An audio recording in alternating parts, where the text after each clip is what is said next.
It's time for the Desert Banner of the Year, and to be honest, I thought I was going to be safe, but after seeing the silhouettes, obviously the right one was Hawkeye, but the left one might be Altina, and if it is Altina, my wallet is anything but safe. So let's go ahead and jump into this reaction and see how broke I'm about to be. Okay, who's up? It's Altina! Oh my god, it's actually Altina! She looks amazing. Oh my god, look at that art. Wow, she looks stunning. I love this art style. Holy crap, she looks so cool. Oh my god, I can't stop staring. I don't know if this person has done art in Fae before, probably, but Aka, you did an amazing job. Oh my god. Okay, so unfortunately, she is an infantry unit, which isn't a bad thing, but that means she doesn't have like access to attack, defense, snap, and she also doesn't seem to have Vantage 4 either. Those are two skills I was talking to KCB about last night on his stream. I was really hoping to get those, but it doesn't seem to be the case. So let's start off at the top with their preference weapon, Arcadian Axes. Okay, so this essentially has Slaying. It also has a Brave attack on both phases, which is pretty typical of Altina. It also has Distinct Counter, which is also very typical of Altina. And then also for HP is granted equal to 25%, she's going to inflict attack, defense, and res minus X on the foe during combat, where X is 20% of her resistance at start of combat plus 5. So just whatever her visible res is, she's going to get a ton of stats from that. But then also, if the foe's counterattack can trigger her special, and her resistance is greater than the foe's resistance plus 5, she gets a scowl effect. Not like a crazy scowl effect like Winter Battle, just your typical scowl effect. Overall, this is a pretty solid start for the weapon, right? Because one of the ways you can kill Altina, or base Altina, is you just pierce her DR, right? And so being able to turn off those pre-charged specials or like stuff like that is going to be very nice and will make her a little bit safer overall. I think this weapon is pretty tame though, like, which sounds kind of crazy, right? Because there's like all this stuff. But when you compare it to like base Altina's weapon, it's not that big of a difference really. Like it's just a little bit more stats and a scowl effect. Let's move on to her preference special, which seems to be an upgrade of Twin Blades to Arms of the Three.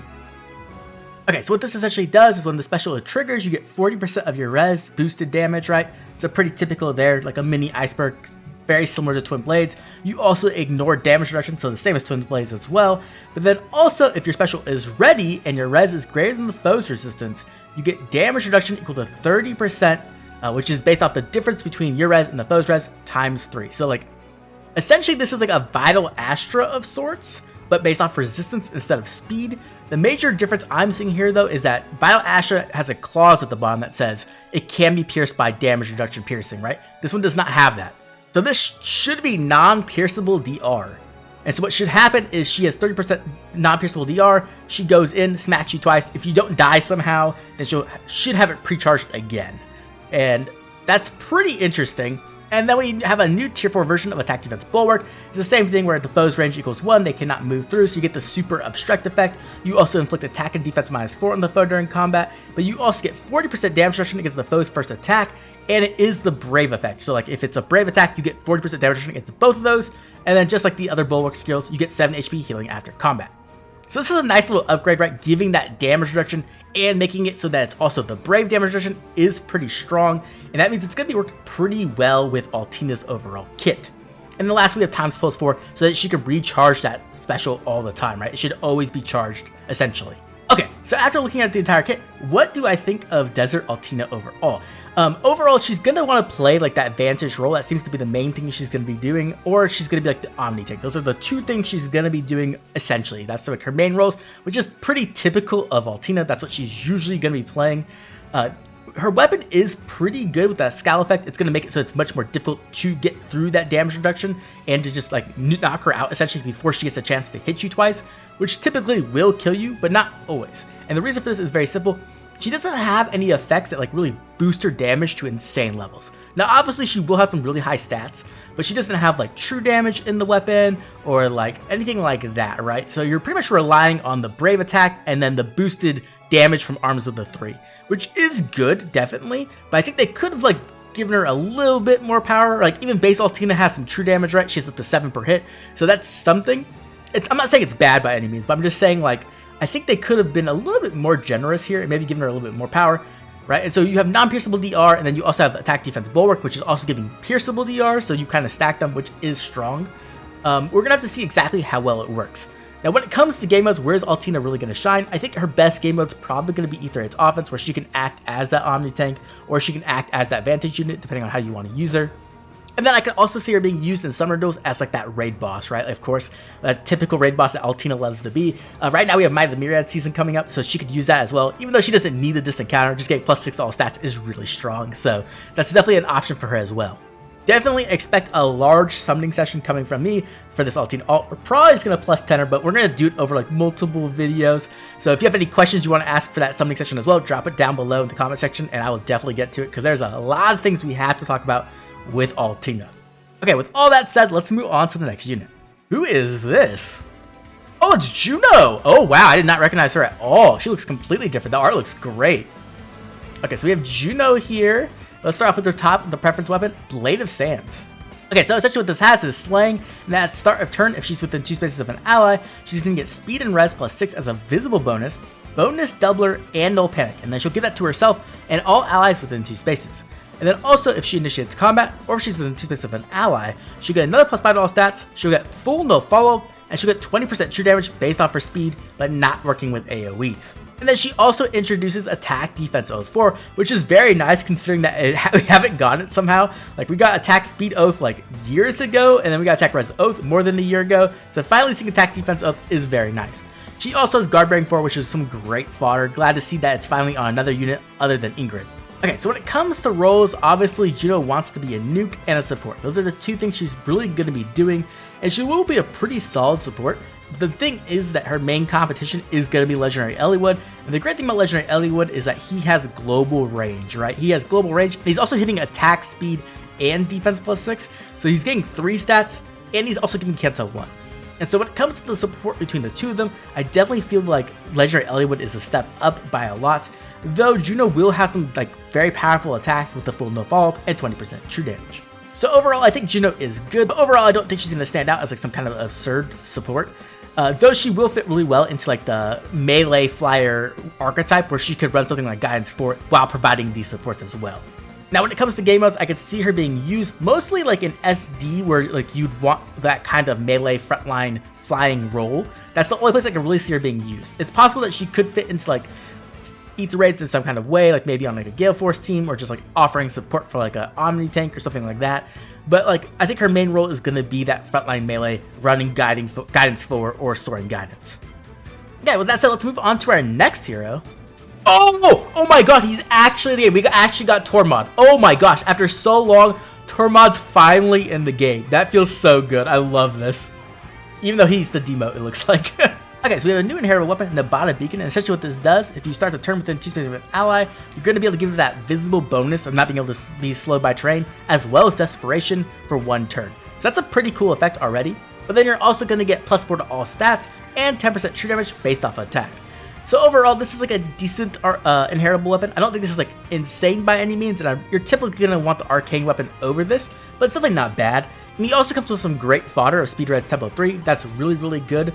You're going to want that for a lot of like your offensive mage nukes. So it's always nice to see a tier 3 version of it that is inheritable, even if it is like seasonally locked. I'm just glad to see Tormod in the game, to be honest. Like, very glad to see some more Tellius love. Okay, who is our... Oh, it's Igrene and Luis. Oh my... What the heck? Oh my gosh, that's art. Okay, let's start at the top with her preference weapon, Sandglass Bow.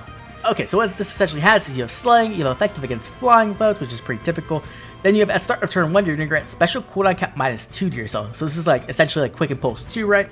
But then also at start of turn, if you're within 2 spaces of an ally, you're going to get unit cannot be slowed by terrain to Igrene and also all infantry and armored allies within 2 spaces, which is really strong. But to top that off, you'll also get extra space of movement. This is a very, very powerful support effect, right? This is essentially going to allow your whole army to move quicker, and this is going to just add a ton of mobility to your entire team, including like when you're like working with like a warping team as well, right? So like even if you do run into like something who could do anti-warp, you're going to have extra movement, which is really powerful. But then also she's going to have, if she initiated combat, or if she's within 2 spaces of an ally, she's going to attack and speed +6 during combat. She's going to get 15% true damage based off of her attack, including with AoEs, which is very notable. And then also when her special triggers, she's going to get an additional amount of damage equal to X% of her speed, where X is based off her max special cooldown count times 10 plus 10. So overall, this weapon's busted good. Like, this is a super offensive weapon that offers some really invaluable support. Okay, let's move on to the new C skill she introduces, Pulse Up Blades. And what this does is at start of turn, you're going to attack and speed plus X to unit for 1 turn. X equals turn number times 2, max of 6, and grant special cooldown count -1 to unit. So essentially what this is going to do is it's going to give you a visible attack and speed plus X, right? And over time, it will build up to that visible plus 6. And then you're also going to get a pulse effect. Now, the cool thing about this is that it will build up over time and get more and more powerful, right? After 3 turns, you will hit the max visible bonus. But the other thing is like, unlike Time's Pulse, where it only do -1 cooldown if you're at max cooldown, this one just keeps going. And so what this can allow you to do essentially is stall, and then you can just build up an AoE over and over again, and then just spam AoEs or other big special cooldowns, right? You could like have this just charge a miracle even. So I think this is actually a pretty powerful skill, and on the right teams, it could like really allow for some degenerate strategies. So that's a very interesting new C skill. And then we also have her new Harmonized skill, which grants Resonance Blades, Treachery, and Desperation to herself and allies from the same title. So it's going to be Blazing Blades and Binding Blade as well. This is a pretty good harmonic skill, right? This is like similar to Groom Roy's. The difference is that you're not going to get the stat bonuses automatically, so you're going to have another way to get those stat bonuses to get the full power of Treachery. But you do get Desperation, which is very, very big, right? Because it's going to allow you to hit that twice. It really destroys some units. Okay, so overall, how good is Harmonic Igrene? Well, she offers some really powerful effects, right? Like her main roles are going to be support and nuke. Those are 2 things she really wants to do. And she does offer some very powerful and unique support. But I do think there are some like holdbacks essentially, like some things that are going to hold her back. And the thing is that she only offers that extra movement and the terrain moving to specific movement types, which are infantry and armored, which is good, right? It definitely helps. It can allow you to get through like, you know, tree tiles or stuff like that. But honestly, the units that really want that effect are Cavs. Cavs want it so desperately. That's why Katie and Lynn is still so good now, because in summer duels, she can let you get past trenches with those really highly mobile cavalry units. And so while this effect is really good, I do think it would be better on Cavs. Even so, it's going to allow you to do some really cool openings in summer duels, because your armored units won't have to rely on like guidance or something like that, and your infantry units can be more aggressive. Now, when it comes to her actual nuking capability, I think she's going to be able to nuke pretty well. She's pretty much going to be relying on AoEs. That's the main thing she's going to want to be doing. And when she does proc that AoE, she's going to get a lot of damage, right? She's getting 15% true damage on it, first of all. But then she's also going to get like an additional 40% true damage based off her speed if you're using Blazing Wind, right? So that's a lot of AoE damage. Now, right now, our meta, like there are some definitely good options against AoEs. But even so, a lot of units are weak to AoEs, and so I think this is going to allow Igrene to nuke a lot of things, especially as a blue unit. So when it comes to game modes for Igrene, what 2 game modes so I really think she's going to show up in? Obviously, I think she's going to actually show up in Aether Raid's offense, and the reason for that is very simple. She's really good at spamming AoEs, and a lot of times when you run into teams, you need like a good AoE unit to open things up. And because she has extra movement, she's going to be able to get in there very easily, right? 3 movement, she can go in, AoE, take out the far save very easily, weaken the rest of the team, and then the other units can come in and like follow up with like a Gale Force or whatever else you want to do, or you could even go for like a hit and run and like pull her out, right? Either way, I think that's going to be a great place for her. She could also possibly show up on Aether Raid's defense, as that extra movement could definitely catch people off guard, and she's going to be able to hit really hard with those AoEs, and a lot of people don't have ways to stop AoEs on Aether Raid's offense, right? When you're trying to tank, a lot of tanks suffer against AoEs, unless you're like running like Goto or like maybe Brave Corn with her terrain. And then the other obvious place she's definitely going to show up is Summoner Duels. I think she'll do pretty well there. Being able to just spam AoEs in that game mode is going to be really good. The mobility is going to be extra nice. And then even the Harmonic Seal is very good too, as it's going to just offer her even more true damage. And I'm not sure exactly what will be able to survive her when she has that much true damage, right? Because 15% on the AoE, then an additional 40% of her speed on the AoE, and then Treachery as well, which would be like another 24 true damage on the AoE. I'm pretty sure like a majority of things will be down into 1 HP, and she'll just finish them off. So I think she'll be a very strong nuke in that game mode. But we'll have to see how well she fits into it, right? But I would not be surprised if she's just an extremely powerful nuke and quickly makes some like meta waves in those game modes. Okay, and then our final unit is actually going to be pretty obvious here. It is Hawkeye, which we all knew after seeing the silhouettes. So he's going to probably be our Tempest Trial unit right there, and he is a Lance Infantry, it looks like. So that's pretty cool. Glad to see Hawkeye getting some love as well as his daughter. Okay, let's move on to the final part of the video. Should you pull? So when it comes to pros for should you pull, the obvious one is that Altina is here, right? And so if Altina is here, you kind of have to pull. It's like an Altina tax that just exists, right? But all jokes aside, there are obviously some great heroes here. Harmonic Igrene is going to be a very powerful nuke who's going to be able to like probably hammer through a majority of tanks. And I think she'll do pretty well against like Winter Byleth, who is like the current god tank at the moment. I also think Altina is going to be a fantastic Omni tank and Vantage unit as well. I'm very interested to see how well her new preference special works with that unpierceable constant damage reduction. And then also, of course, there's some great fodder on this banner as well. So if you need something like Attack Defense Bulwark 4, which is very nice, that's there as well. And the new C skill on Igrene is also really interesting, though I don't think it will fit onto like every single unit. It's going to be only really for like specific units who need to charge those big specials. Now, when it comes to cons, we do have some big stuff coming up, right? We are in January, which is one of the big months for Fae. And the reason for that is because the anniversary is coming up. I believe it's on January 29th, which is a little bit early than typical, but either way, we're going to get a ton of banners. We'll typically get a new Hero Fest. We'll get a bunch of other banners as well. And then also we'll get the new Valentine's banner. So there's just a lot coming up. And even before that, we'll even get the new Mythic banner for January, which is pretty stacked. And it does have a chance of having some really good units as well. Because this is a Nabata banner, I could see Athos showing up there. I would really love to see like Athos and Nurgle or Athos and Soen, like either one or all three or like two. I don't care. Just give me them. I'll be so happy. So that is something you might want to save orbs for as well. And then lastly, we do have the Hero Rises coming up next month, at the end of next month. So that banner is typically very, very stacked with like just meta heroes like out the like wazoo. So if you don't want to spend money, you might want to save orbs for that as well. So overall, when it comes down to it, should you pull? If you're like a massive fan of one of these characters, right? If you're a giant Altina simp like me, then absolutely pull. But if not, I don't think these units are going to be like meta warping as much as like the Winter banner was by any means. I think we already have a ton of very powerful nukes. And so even if Igrene ends up being like the best nuke in the meta, she's still not going to probably be like that much better than Duo Sonic. So I don't think it's necessarily a must pull. Unless you are an Altina fan. If you're an Altina fan, then you have to pull. Like, it's just the rule. I don't make them, so you can't get mad at me. That's just how it is. Personally, I'll be pulling an absolute ton on this banner. Definitely going to go in, and we're going to try to get as many copies as Altina as possible. We'll probably try to pick up Igrene along the way as well. And even Tormod, of course, because he's a Tellius character. But now I'd love to hear from you. What do you think of this banner? Do you think this banner like warps the meta in any way? Do you think Altina is just absolutely amazing? Of course you do. Have you seen that art? Oh my god. Or are you just like gonna skip this banner possibly and save for all the crazy things coming up soon?